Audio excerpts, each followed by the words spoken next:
Ladies and gentlemen, in about 48 hours time, exactly 48 hours time from now, I will be getting situated at the Principality Stadium. Welcome back to the Chip Over the Top Rugby podcast. My name is Ryan. I am attending Wales v South Africa. Got the tickets through this morning, which I am very mixed feelings about, to be honest. Obviously apprehensive going in, knowing that the result is probably inevitable, but going in with excitement as well, because I'm getting to go to a Wales international game for the second time this year. I went to Wales v Ireland in Dublin in the Six Nations, courtesy of the Six Nations. That was fantastic. Loved that. Sorted me out on that one. And then again for this weekend, going to the Wales v South Africa game, courtesy of the Autumn Nations series. So thank you, Diolch Yn Fawr. I'm over the moon with that, right? Like the perks of having some sort of social media presence, I suppose, and posting content. But anyway, Wales v South Africa is obviously this Saturday, this weekend. We are 48 hours away from kickoff. The squads have been announced, and I'm nervous. I can't be the only one, right? So let's just break it down real quick. I'm going to start with South Africa because they've gone with an interesting lineup. They've got Fassi at fullback, Colby on the wing, Jesse Creel and Damien Delande as centre partnership, which is going to be brutal. Curtly Arendse, and then the Hendricks brothers, Jordan and Jaden, at 9 and 10, first time. Very exciting to see that partnership. I think that's going to be great. And then they've gone with a mixed bag forward pack, but we'll get on to that in a second. Thomas Tutoir, Johan Grobelaar, Wilco Liu, John Klein, Franco Mostert, Siya Kolisi's captain, Lowe and Jasper Wies at number 8. And then their bench, the bomb squad. Well, Malcolm Marks, Steenkamp, Vincent Koch, Eben Etzebeth, RG Snyman, Cameron Hanekom, who could have represented Wales, by the way, Cobus Reinach and Andre Pollard. So obviously they've gone with the 6-2 split, which works pretty effectively for them. I mean, sometimes they go with a 7-1, but 6-2 works well for South Africa. It didn't work well for Wales against Fiji, but we've already discussed that. So interestingly, obviously, like I said, the brothers are starting there, 9 and 10. And then you look at the experience that our South African bench has to come on. Malcolm Marks, Vincent Koch, Eben Etzebeth, RG Snyman, Cobus Reinach, Andre Pollard. It is night and day difference between the Welsh starting 15 and the bench, right? So for Wales, slightly, mixed approach. Obviously, a couple of injuries forcing changes. Wainwright not in the squad. Adam Beard injured, probably out for the rest of the season. No Cam Winnett. Looked a little bit ropey towards the end, especially when he got beaten on the outside. That was just unfortunate, just purely outclassed and stepped outside. But, it is what it is. It happens. It's international rugby at the end of the day. So for Wales, Gareth Thomas, Dewi Lake, captains, Archie Griffin. So same front row, which is good. Building that continuity going into the Six Nations. Will Rowlands retains his place. Chris Chunza replaces the injured Adam Beard. James Botham, Jack Morgan, and then Tane Plumtree moves to number 8. So no Aaron Wainwright. And I've said, he hadn't really played club rugby, so he was coming back straight into international rugby as his first sort of games back after a long period of time. So definitely good to get him out and just get him back into club rugby and rest up. He did well, but he just didn't look himself. He didn't get over the gain line as much as I thought, a number 8 of his caliber should have. So, moving into the backs, Alice Bevan, Sam Costello comes in, no Gareth Anscombe. Rio Dyer comes back into the squad on the wing. Ben Thomas, Max Llewellyn retains their 12-13 partnership, which I think is good. We need to lock down sort of a partnership, right? Tom Rogers moves and retains his spot on the wing. And with Rio Dyer coming in, Blair Murray moves to fullback, which should be interesting there. Maybe give him a bit more space and time under the ball. He can do a bit more because he's got some absolute pace.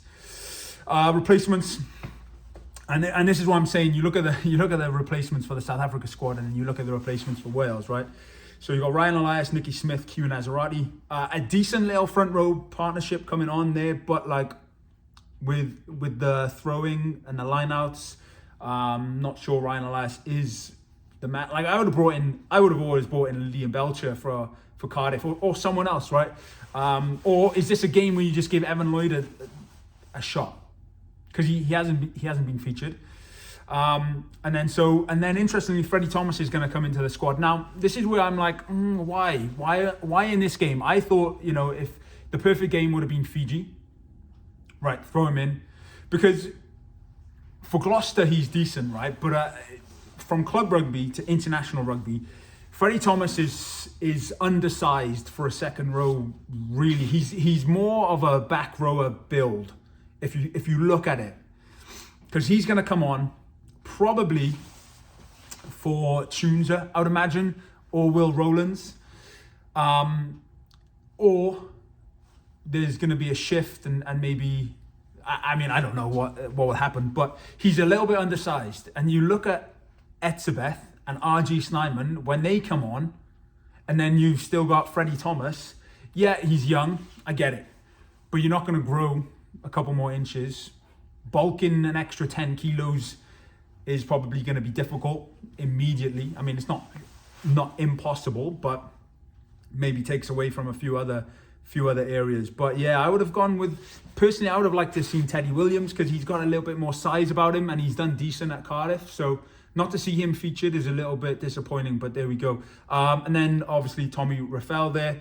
Roger Williams, Eddie James and Josh Hathaway will make his appearance for the first time this autumn internationals season. So a couple of talking points really about the Wales squad. So there's no Anscombe, right?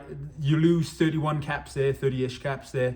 And there's no direct 10 replacement. So if, Sam, I mean, ideally you don't want any injuries, right? Touch wood, but you're going up against a physical South Africa squad. Damien Delande is going to run down the Sam channel all day. So at one point, are you going to move Ben Thomas to 10 and bring Eddie James in at 12? That's a possibility. So yeah, no direct 10 replacement coming off the bench. We're looking at a nice centre partnership consistency with Ben Thomas and Max Llewellyn. They've clicked a little bit, but not quite, to the same heights as, your Jamie Roberts, Jonathan Davis era yet. But that's going to be hard to replace for Wales, I think, at some, at least initially, that's going to be hard to find that partnership. Obviously, there was some success with George North and Nick Tompkins, but Nick Tompkins hasn't even been featured. Not sure entirely what's going on there, but yeah, we'll see. And who's going to get over the gain line in this team, right? Going up against some big men in South Africa. Obviously, Max Llewellyn can. I know Ben Thomas can if you run the right angles. Derry Lake is a good carrier. Will Rowlands, but again, if he carries and no one's with him, he's going to get turned over. Tunza, I need to see more of him. He's such a physical specimen that he just needs to be a bit more aggressive with it. Jack Morgan is a good carrier. Tane Plumtree's a good carrier. But coming off the bench, like who's going to get over the gain line? Eddie James, Josh Hathaway if he gets space. But we'll see. But yeah, I already talked about Cameron Hanekom, however you want to spell it, however you want to say it. For South Africa, it's a shame he's not representing Wales with his Welsh grandmother, I believe. And then yeah, so again, I'm apprehensive, but I'm also very excited about going to see this game. It's closed roof. I've got fantastic seats, lower level. Should be good. I'm excited, nervous. You'll see it firsthand here. But yeah, let me know your thoughts on the squad.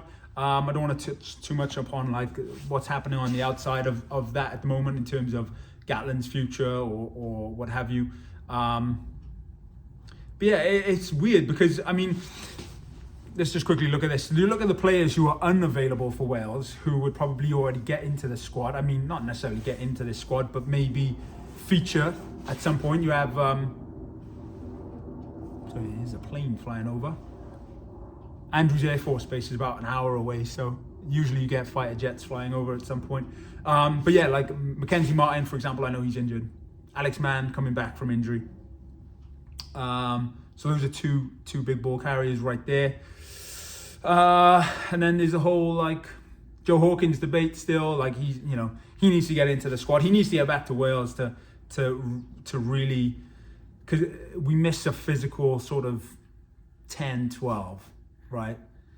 Like currently our 10's a little bit undersized. And so any inside centre is gonna, like if I was playing 12 and I saw a 10 who was like 5'8", 5'9", and I was like 5'10", 11 and had 10 plus kilos on them. I know it's not gonna be like always the case where you're gonna run over someone, but the likelihood is higher. I'm gonna focus on that channel and I'm gonna make that 10's life miserable for the entire 80 minutes.